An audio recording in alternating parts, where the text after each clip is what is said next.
Glycette, la loutre.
Hé frérot, regarde un peu ça. Je suis au-dessus de toi. Il faut absolument que tu grimpes sur ces cyprès. C'est vraiment super là-haut. Ah, oh non, je trouve que c'est beaucoup plus amusant de nager à travers les racines. C'est tout un autre monde là-dessous. Et ici, c'est un habitat très diversifié parce que chacun peut y faire son activité préférée. Moi, c'est la nage. Et moi, c'est l'escalade. La nage. L'escalade. La nage. L'escalade.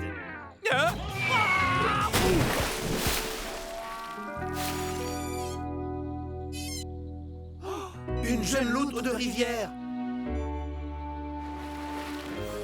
Eh bien, ma petite, qu'est-ce qui se passe? Tu crois qu'elle s'est perdue? Ouais. D'après moi, elle a environ 12 semaines. Elle est beaucoup trop jeune pour être laissée à elle-même. Sa famille est sûrement quelque part dans le coin.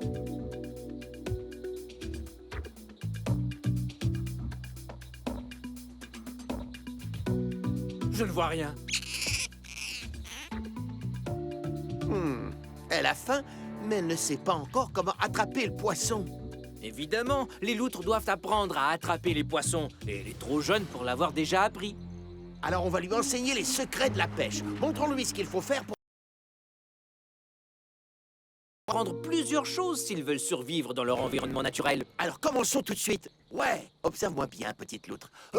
Tiens, c'est comme ça. Qu'il ne faut pas faire. Les poissons nous glissent entre les mains. Mais si on se sert de la tactique de chasse en groupe des meutes de loutres de rivière, on arrivera peut-être à donner à manger à notre petite copine. Attention, ma petite. Oh, d'ailleurs, il faut que je te trouve un nom. Alors tu ne bouges pas. On va rassembler un banc de poissons et les rabattre vers toi.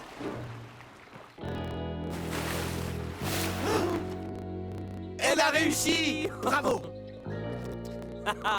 Maintenant qu'elle a mangé, elle va retrouver son naturel en jouet. C'est ça qui est formidable chez les loutres de rivière. Elles adorent jouer. Et notre petite loutre, elle adore glisser. D'ailleurs, je n'aurais pas cherché trop loin pour lui trouver un nom. Plouf? Non, c'est pas mal, mais je pensais plutôt à Glycette. Ouais, ça lui convient. Et on pourra appeler sa mère Plouf une fois qu'on l'aura trouvée. D'accord. Attention tout le monde, on a trouvé un nouveau membre pour l'équipe des frères Kratt. Voici notre nouvelle camarade, Glycette. Trop mignonne. Ay, qué linda! Elle est trop mignonne.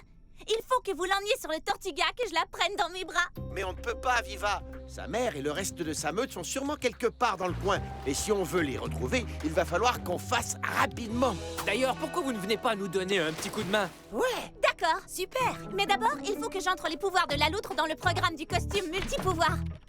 Regardez-la nager. Son corps est tellement souple et tellement flexible. Et ses pattes palmées lui permettent de nager très très vite. Tu as raison, Viva. Et on a hâte d'avoir les costumes au pouvoir de l'autre parce que ça pourrait bien être les meilleurs costumes multipouvoirs qu'on ait jamais eus. Et il pourrait nous être très utile pour trouver les parents de Glycette dans le marais de cyprès. Je m'en occupe.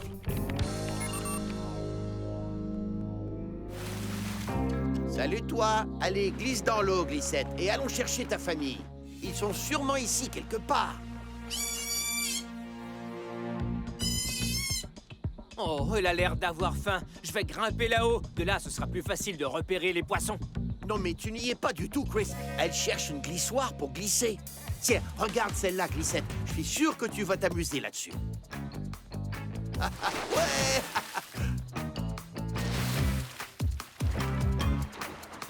Alors, où y a-t-il du poisson que je pourrais donner à Glissette? Allez, viens par ici, ma petite. Oh non, Martin, elle fonce tout droit sur quelque chose dans l'eau. Un brochet crocodile. Chris, un brochet crocodile. Glissette, vite, fais demi-tour. Éloigne-toi de ce poisson. À la rescousse de notre ami la loutre. Glissette n'a pas l'air de se rendre compte du danger qu'elle court. Personne ne lui a appris à se méfier de ces poissons prédateurs.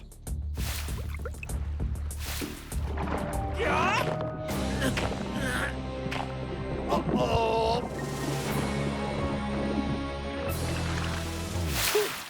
Ouf, on peut dire qu'on a eu chaud. Le brochet crocodile est un puissant prédateur préhistorique. Pas étonnant qu'il ait survécu depuis l'époque des dinosaures. Glissette, depuis combien de temps tu habites dans ce marais? On dirait que tu n'as jamais vu de brochet crocodile de ta vie. Tu ne savais même pas qu'il pouvait être dangereux. Eh bien, ça prouve que les mammifères comme les loutres ne peuvent pas se fier uniquement à leur instinct. Elles ne connaissent pas leur habitat et les dangers qu'ils comportent. Il faut qu'on leur enseigne tout ça. Tu es bien une loutre qui vient du marais de Cyprès, n'est-ce pas? Alors ta mère a déjà dû te parler des brochets crocodiles. J'aurai 2 mots à dire à Plouf quand je vais la rencontrer. T'as raison, frérot. Il faut qu'on retrouve la meute familiale de Glissette et vite. Elle est la seule à pouvoir lui enseigner tout ce qu'elle doit savoir sur le marais de Cyprès où elle vit. Oui, eh bien, la seule façon de se déplacer dans ces marais, c'est avec nos pouvoirs de loutre. Hé, Aviva, où en es-tu avec nos costumes de pouvoir de loutre? Ils sont prêts. Tout frais sortis du tailleur informatique. À toi, Jimmy. D'accord, téléportation. Oups, faudrait d'abord que je l'active. Désolé les amis, je n'en ai que pour une petite minute. Aucun problème, Jimmy. On peut attendre. Glissette vient de se trouver une nouvelle glissoire. Non, en fait, dépêche-toi, Jimmy. Parce que si on avait nos pouvoirs de loutre, on pourrait glisser comme une loutre en sa compagnie. Hé, est-ce que je me trompe ou cette glissoire de bois a de drôles de bosses? Tu as raison. Et d'ailleurs, elle a même des yeux. Un alligator!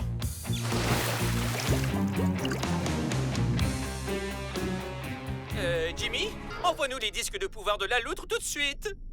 C'est parti.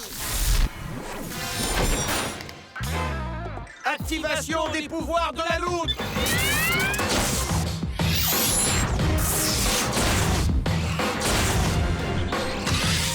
Montrons-lui comment les loutres se défendent en meute. J'imagine que c'est aussi la première fois que tu vois un alligator de ta vie. Je te jure, il faut que tu fasses attention à ces gros reptiles. Ce sont des prédateurs. Ouais, s'ils arrivent par surprise, ils peuvent t'attraper. Mais si tu sais que l'alligator est dans le coin, tes formidables talents de nageur peuvent t'aider à échapper à ses mâchoires. Oh!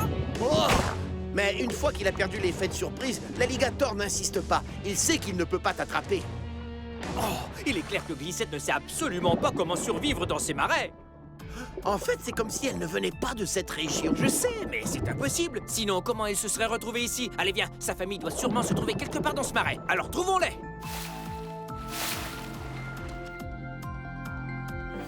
Allez, viens, Glissette, on va aller voir par là.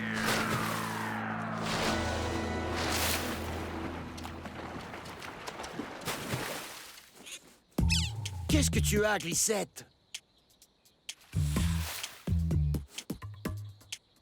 Oh, j'ai compris. Tu as encore un petit creux.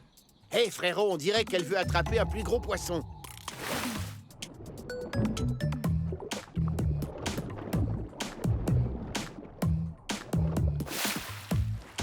Oui, et on dirait qu'elle a encore besoin de notre aide. Et maintenant qu'on possède des pouvoirs de loutre, on est capable de lui attraper de plus gros poissons.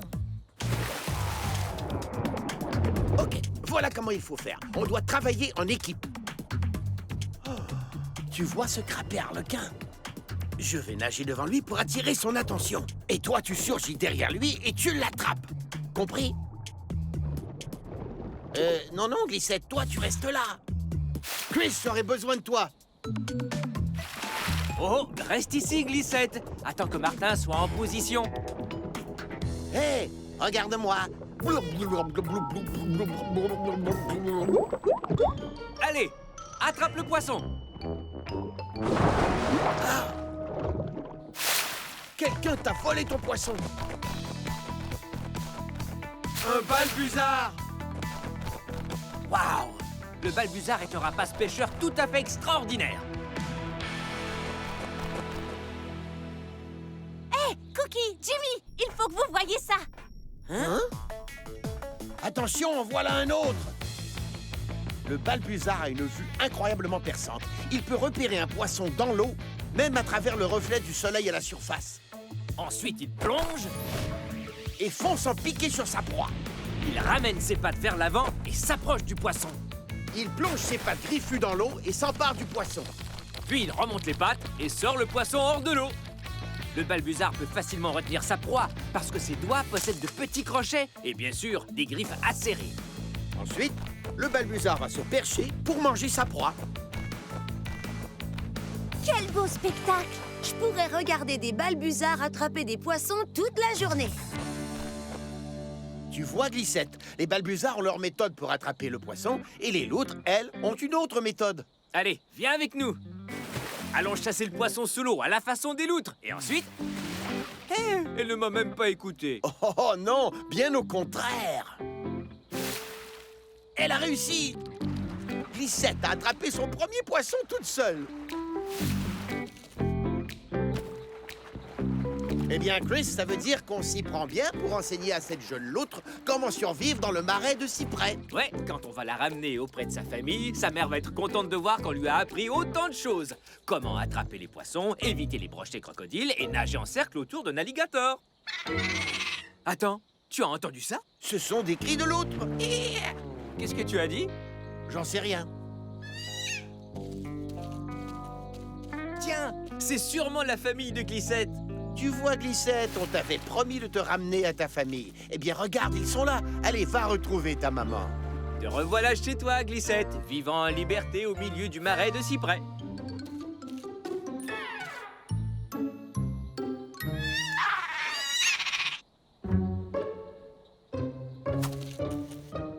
Tiens, on dirait que les choses ne se passent pas comme prévu. Glissette n'a pas l'air contente de les voir. Par contre, c'est nous que ces loutres n'ont pas l'air contentes de voir.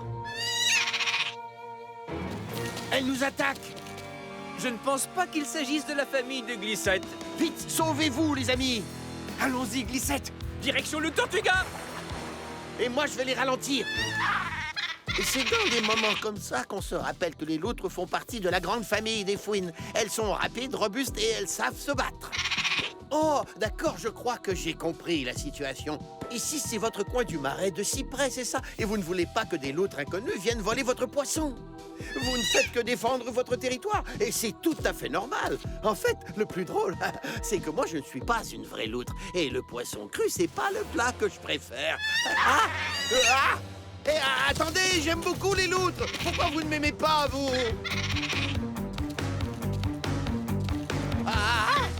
Aïe, aïe, aïe, aïe, aïe, aïe, aïe, aïe, aïe, aïe, aïe, aïe, aïe, oh!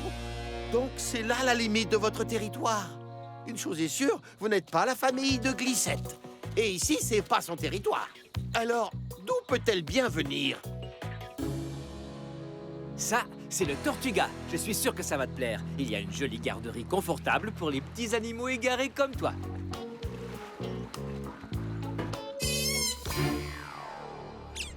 Hein?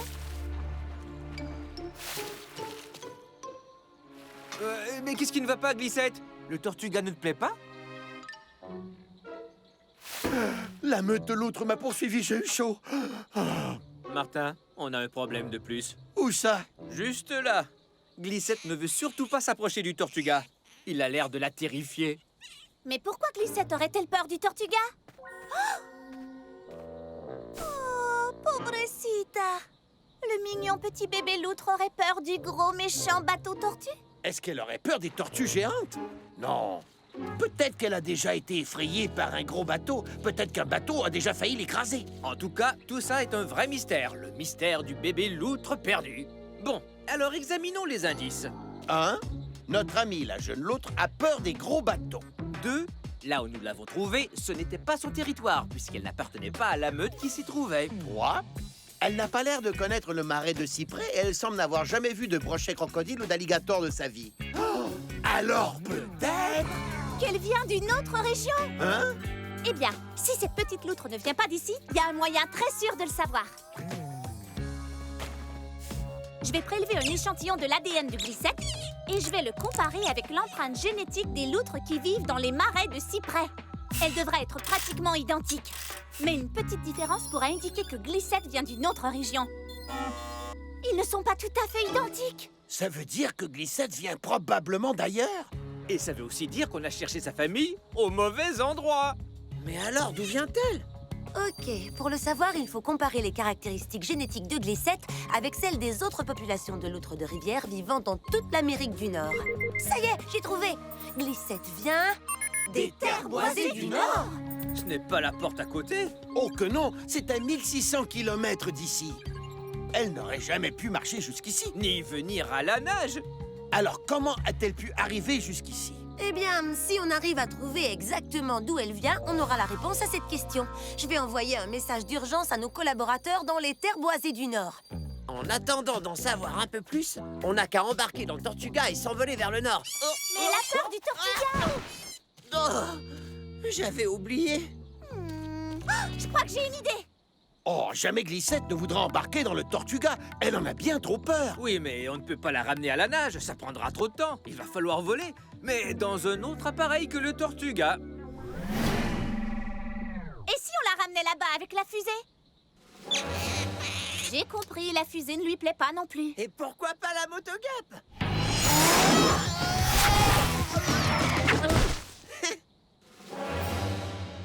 La motogap n'a pas plus de succès. Le système d'alerte a reçu un message et il provient des terres boisées du Nord. Salut Cookie, c'est moi Gavin. Et moi Ronan. Et moi Cathy. Vous vous souvenez de nous dans l'étang aux grenouilles? Haha, bien sûr qu'on se souvient de vous. Alors, comment vont les grenouilles? Les grenouilles vont bien, mais pas les loutres de rivière. Ouais, il y a une famille de loutres qui vient souvent se baigner dans l'étang et qui avait un petit. Mais là, il a disparu. Et on ne l'a pas aperçu depuis 2 semaines. Il avait une marque en forme de boucle sur le front. Comme ça? Oui! Formidable. Vous avez résolu le mystère. Maintenant, on sait que Glycette vient de l'étang aux grenouilles. On arrive tout de suite. Il reste un petit problème. Comment transporter Glycette par voie aérienne alors qu'elle a peur de tous nos appareils volants? Quoi? Oh, on trouve toujours la réponse chez les animaux. On va ramener Glycette auprès des siens par voie aérienne Grâce au pouvoir des balbuzards. Activation des costumes multipouvoirs.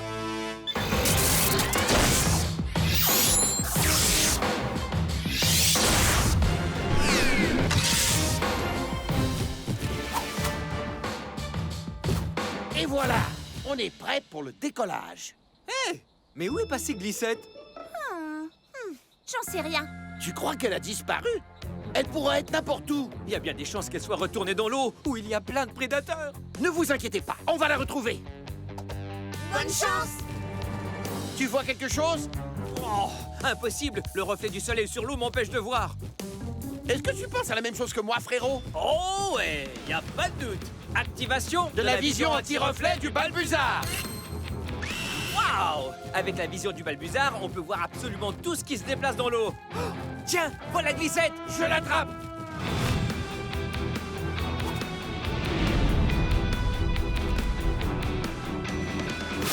Ça y est, je l'ai. Hé, on ne peut pas l'avoir attrapée tous les deux. C'est bien vrai, ça, frérot. Hé, les amis, par ici! Je l'ai trouvée. Elle était restée au bord de la rive. Allez, vas-y, attrape-la, frérot, j'insiste. Mais non, j'ai ton prix, après toi. Non, je te jure, prends-la en premier. Les nageurs avant les grimpeurs. Mais en ce moment, on est tous les deux des planeurs. Bon, d'accord. Donc, tu as très peur des véhicules, mais les balbuzards, ça ne te pose pas de problème, c'est ça? Allez, on te ramène chez toi. Au revoir, marais de cyprès. Et bonjour aux terres boisées du Nord. Voilà l'étang aux grenouilles. Allez, on descend. Salut Martin et Chris. On est ici. C'est bien lui, le bébé loup qui avait disparu. Je reconnais sa marque en forme de boucle. Il est tellement mignon. Oh, je l'ai appelé Glissette en passant. Content de te revoir, Glissette. Ta famille est juste un peu plus loin là-bas. Tenez, les voilà.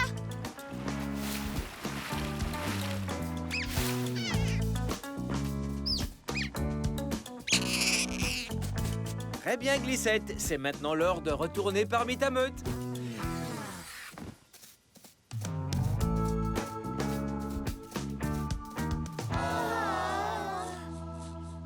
Glissette a enfin retrouvé sa famille. Elle va pouvoir vivre... Tu veux dire glisser? Oui, glisser. Elle va pouvoir glisser en liberté dans la nature. Et c'est une grande spécialiste de la glisse.